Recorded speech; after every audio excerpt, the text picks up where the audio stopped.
Another day, another filing, so let's get into it, and we're going to discuss Ryan's birthday. Long story short, essentially this file is basically saying that the judge already made a decision about these orders. He just hasn't put in his final document, basically laying out that this is the final decision. And until he does that, they're not able to start the appeal process.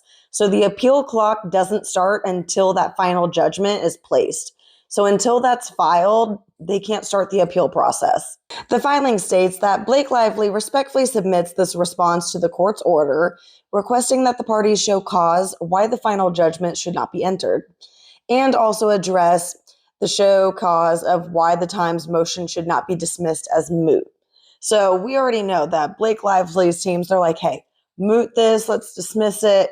Next. They go on to say that even if the Wayfair parties were able to show that their amended complaint didn't lack any substantial basis for law or fact, that would not alter or moot or revise the court's determination that the amended complaint failed to state a claim for purpose of the rule that they filed. I love this part though. She says that the same will be true for the court's resolution of Ms. Lively's argument that the amended complaint was brought against her for making communication. No, that's no. I mean, maybe if we're talking about Claire or Liz, Isabella, Brennan, Jenny, the list could go on. The wording in this part cracked me up. They said, assuming the court agrees. Assuming the court agrees, when has the court not agreed with Blake? When has the court not denied Blake? Okay, right. So they said, assuming the court agrees that such relief may be sought in a post-judgment motion.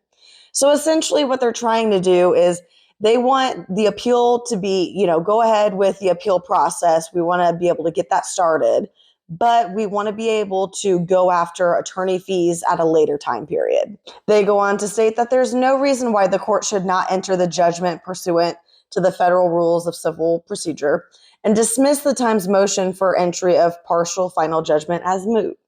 So they're like, hey, moot it. Moot it like you did our subpoenas. Do it like the subpoena withdrawals, basically. I think we all saw that one coming. Nothing too crazy in the document, but it's a filing update nevertheless. So let's talk about Ryan's birthday. Don't worry, I'm not going to make it too painful. For starters, did you notice that Blake didn't make a birthday post? She normally is always posting and post. Didn't do it this time. And then on top of it, when he's sharing his birthday posts, all of them are these like weird accounts or just like fan page accounts. They're not actual people. Like Blake, she was posting everyone that basically worked for her.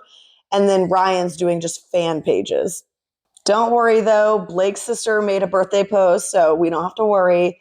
He's a good guy. She said so. Specifically said he's made out of the good stuff. Not sure what that is. Sounds like slime or something. Then I saw that Ryan was speaking for WME and GEI, and I'm going to say right off the bat, he looks old. Doesn't he look like he has aged a decade since this case has started? And the outfit does not help.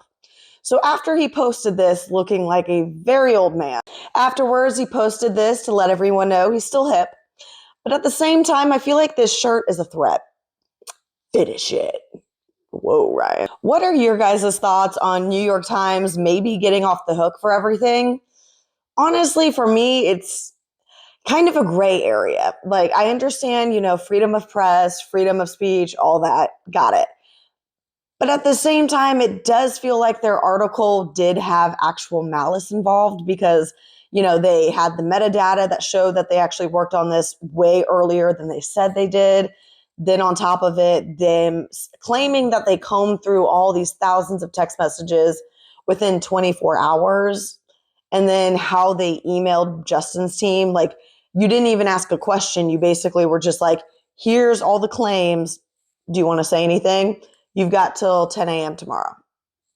Okay, that's not enough time for everything that you're trying to be like, okay, well, let me address all of this. I don't know, but there's just something about it that makes me feel like there needs to be some kind of like deeper investigation into this whole New York Times incident. There's just something that tells me like it's a gut feeling that there's something we haven't figured out yet about this.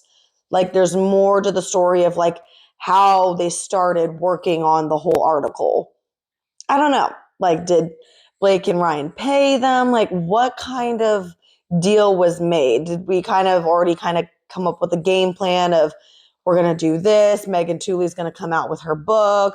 They're going to make it into a movie. Ryan's going to market it. Like, I just don't know what the plan was. And I feel like there's a missing piece still. What do you guys think? And again, do you think New York Times should be off the hook, or do you think they should have some accountability?